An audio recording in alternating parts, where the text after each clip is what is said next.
Oi gente, eu sou Letícia Lira, psicóloga clínica, e no vídeo de hoje, em comemoração ao Dia das Crianças, eu quero conversar com vocês sobre a animação japonesa A Viagem de Chihiro. Se você é novo por aqui, eu recomendo fortemente que você se inscreva no canal, ative as notificações para você ser lembrado semanalmente dos vídeos novos que eu coloco aqui sobre psicologia, afetos humanos, cinema e literatura. O artigo que eu usei para me basear para fazer esse vídeo foi o artigo com o seguinte nome: A Viagem de Chihiro, uma leitura do fantástico através do simbólico na obra de Hayao Miyazaki. O filme A Viagem de Chihiro, de 2001, foi dirigido e roteirizado por Hayao Miyazaki, que é um dos nomes mais reconhecidos da indústria de animação japonesa, e ele também é cofundador do estúdio Ghibli, que também produziu filmes como Ponyo, Meu Amigo Totoro, Porco Rosso, que são animações bem conhecidas. Em suas obras, Miyazaki preza muito pela fidelidade, pela realidade, para que aquela obra consiga atingir um nível de qualidade. Então, se alguém aqui já assistiu algum filme, algum desenho dele, vai poder perceber que o tempo ele é mais estendido, é mais o tempo que acontece na nossa realidade, é um tempo mais lento, a gente entra em contato com sons da natureza, como o correr do rio, o balançar das árvores no vento, a gente também vai entrar mais em contato com os movimentos do corpo de cada personagem. Me parece que são desenhos mais em contato com a nossa realidade mesmo, até uma realidade mais bucólica, de um dia a dia mais assim no interior, vamos dizer assim, em um lugar mais em contato com a natureza, muito diferente de desenhos como desenhos da Pixar, da Disney, que se voltam mais para uma realidade mais colorida, que traz mais estímulos, algo mais perto de uma artificialidade. E eu não estou dizendo aqui ou criticando filmes da Pixar, da Disney, porque eu adoro, mas é bem diferente. Se vocês tiverem a oportunidade de assistir algum desses desenhos, você vai ter alguns animais, personagens fantásticos, diferentes, místicos, mas ao mesmo tempo tem muito forte essa presença da natureza e dos elementos da natureza e dessa descrição, dessas imagens de como ela se apresenta para a gente no dia a dia, quando ninguém está ali atuando sobre ela. Então, as obras de Miyazaki quase que nos convidam a parar, a refletir, a sentir, né? Realmente estar ali presente. Tanto que muitas vezes, quando eu estou mais agitada, eu não consigo parar realmente para ver um desenho do Estúdio Ghibli. Eu preciso estar ali presente e realmente saborear as imagens, os momentos que cada desenho de Miyazaki nos traz.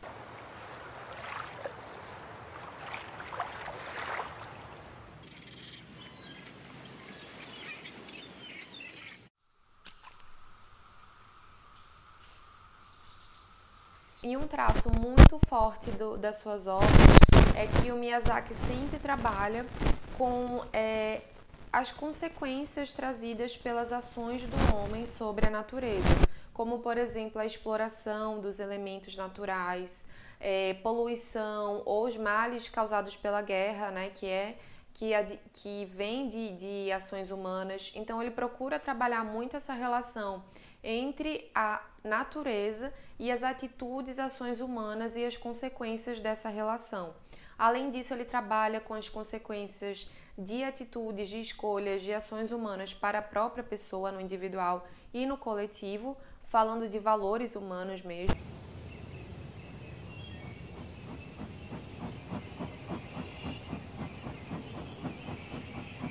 E nessas narrativas ele conta com a presença de elementos, de personagens, de situações mágicas que a gente pode considerar como da ordem do fantástico, da ordem do absurdo, do sobrenatural, do místico, que justamente vai estar presente também na Viagem de Chihiro. A Chihiro é uma garotinha que está viajando com os pais de carro e o pai dela decide pegar um atalho. Só que nesse atalho ele se depara com uma espécie de portal que ele precisa parar porque ele é impedido de passar por conta de um objeto ali que está impedindo. E aí ele decide sair do carro, ele e a mãe de Chihiro, e atravessar esse túnel, que dá acesso a um outro espaço, um outro ambiente, em que eles encontram uma bancada cheia de comida. E eles decidem ficar lá para comer aquela comida. E a Chihiro, desde o começo, dá aquela sensação que ela sabe que tem alguma coisa errada. Então ela fica assim, o que vocês estão fazendo, né? Por que vocês estão entrando aí? Por que vocês estão sentando para ficar aí comendo? E a Chihiro já sente que tem alguma coisa ali que não tá cheirando bem. Onde estão indo? Ei! Realmente os pais dela não contavam com a realidade paralela espiritual que existia ao ultrapassar aquele portal.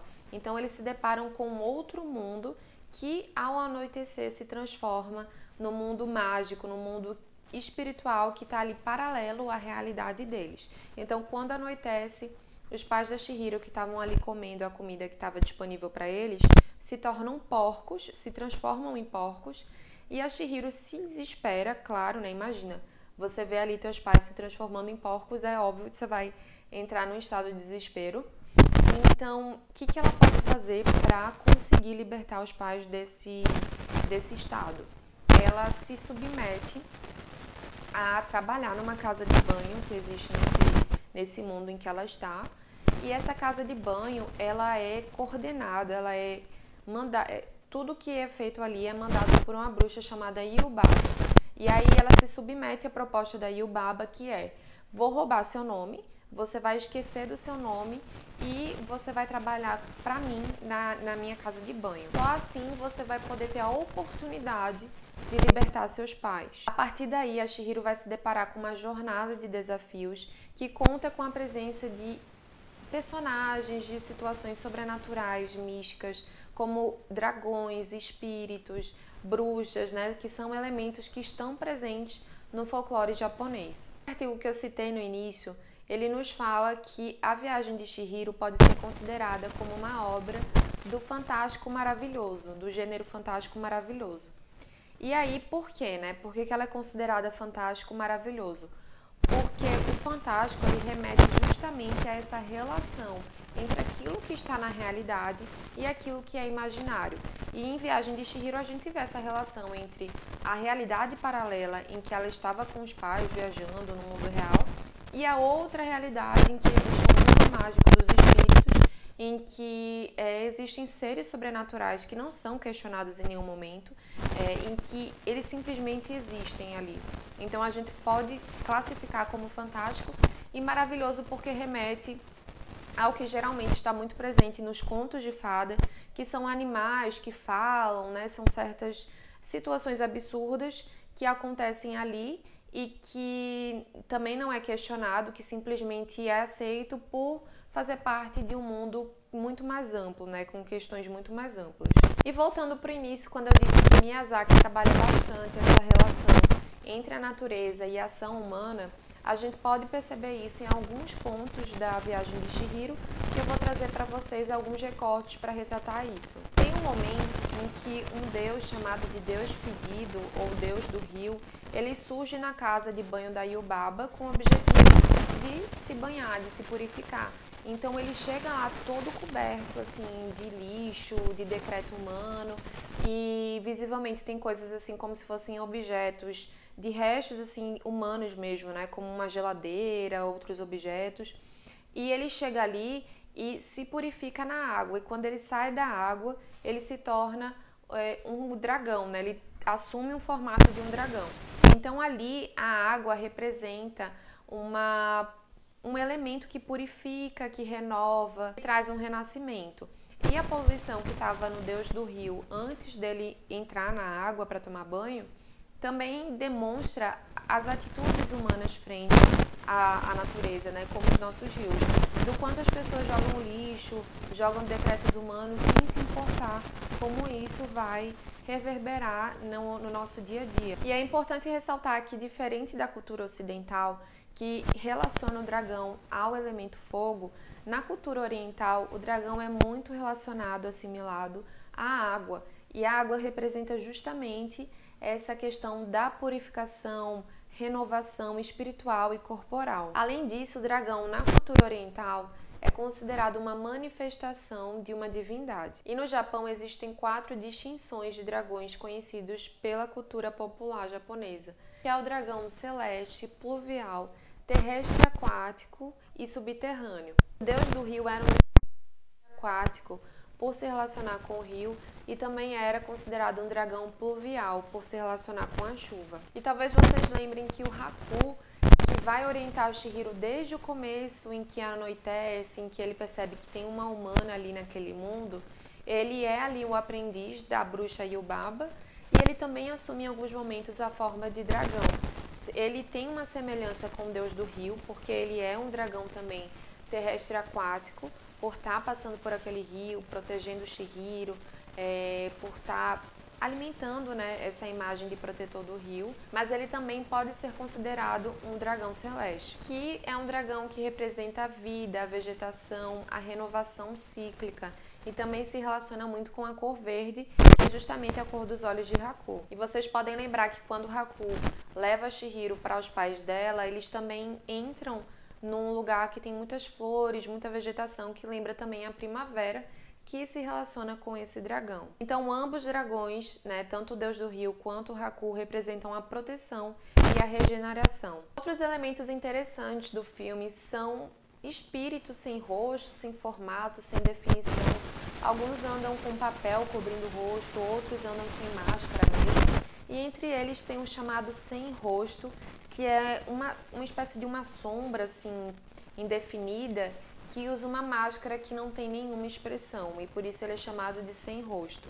O sem rosto, ele vai estar ali absorvendo as habilidades, as características de outros seres que ele engole. Então, quando ele engole um sapo, ele vai criar pernas. Quando ele engole os funcionários da casa de banho, ele começa a falar, mas ele não tem nenhuma característica própria dele. Quando ele engole os outros elementos, ele tem as coisas, as habilidades, mas ele também termina manifestando as coisas ruins e negativas das coisas que ele engoliu, dos animais, dos espíritos, enfim. Inclusive, ele está ali vagando como os outros espíritos também, que tem uma jornada repetitiva, né? Todos os dias eles chegam, fazem as mesmas coisas, uma coisa meio sem propósito, sem objetivo, sem um raciocínio crítico. Eles apenas fazem o mesmo percurso, a mesma repetição todos os dias, de passear no parque, de ir para a casa de banho. E o sem rosto também, ele traz essa sensação de que ele não tem propósito ou identidade, ele não tem o porquê de estar vivendo. Está ali vagando. Isso me faz lembrar muito pessoas que de alguma forma terminam se portando de um jeito que os outros se portam, que um grupo se porta, e termina não tendo uma visão crítica sobre ela mesma, termina não se questionando o que vale para ela, o que faz sentido, e não sendo coerente com uma vida que ela gostaria de ter. Então, o sem rosto me representa muito pessoas que, não por maldade nem nada, mas que não se questionam e apenas vão com a onda e simplesmente vivem uma vida assim até meio sem sal, assim, meio nem pra lá nem pra cá, e só vivem aquilo que os outros ditam que é o certo ou que é o legal. A bruxa Yubaba, que aprisiona a Chihiro sob condição de perder o seu nome, de roubar o seu nome, e faz com que ela trabalhe em sua casa de banho, ela tem o controle dos outros funcionários da casa de banho da mesma forma, que é roubando seus nomes. E se a gente para pensar, o nosso nome também tem muito poder, não só falando sobre um significado, mas também falando da nossa própria identidade, da nossa história e daquilo que nos representa. Então veja como o filme passa essa ideia, esse sentido do nosso nome, né? Como o nome é tão poderoso a ponto de conseguir nos escravizar caso a gente se esqueça de quem nós somos, para onde a gente vai, o que a gente espera do nosso futuro e o que já foi construído até aqui. E o nome que a bruxa coloca nela no lugar de Chihiro, que é Sen, que é S-E-N, que o ideograma que representa esse nome em japonês significa 1000.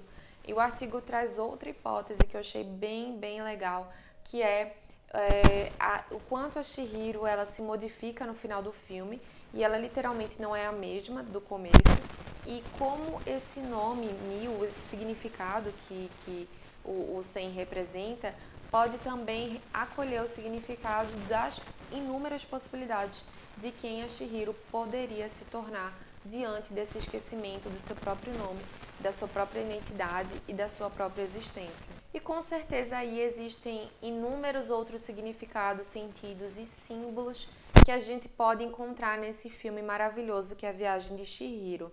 Eu particularmente gosto muito desse enredo, é um contato que me coloca de frente com sensações voltadas para uma estranheza, um misticismo, uma certa sensação de nostalgia e uma atmosfera quase que onírica para mim, como se eu estivesse dentro de um sonho. E além disso, eu gosto muito de entrar em contato com a cultura oriental, porque eu acho que nos traz outras maneiras de olhar o mundo bem diferentes da nossa no Ocidente, né? Então acho que a gente sai um pouquinho daquela mesmice, né, das outras animações que a gente está acostumado e entra mais em contato também com animações, principalmente que nos remetem ao nosso cotidiano, a movimentos mais reais, a sons mais reais da natureza. E eu acho muito bonita a aquarela que tem no Estúdio Ghibli. Então acho que é uma indicação com certeza que eu deixo para vocês, para quem gosta de animação, para quem gosta desse estilo de desenho, eu deixo aí para vocês experimentarem. E aí eu deixo uma frase final que quem falou foi Haku no filme, falou para Chihiro, em que ele dizia assim: sem o seu nome, nunca achará o caminho de volta para casa. Se você gostou do vídeo, lembra de se inscrever, de ativar as notificações, porque isso ajuda o YouTube a distribuir esse conteúdo para mais pessoas que se interessem por esse filme. Até o próximo vídeo.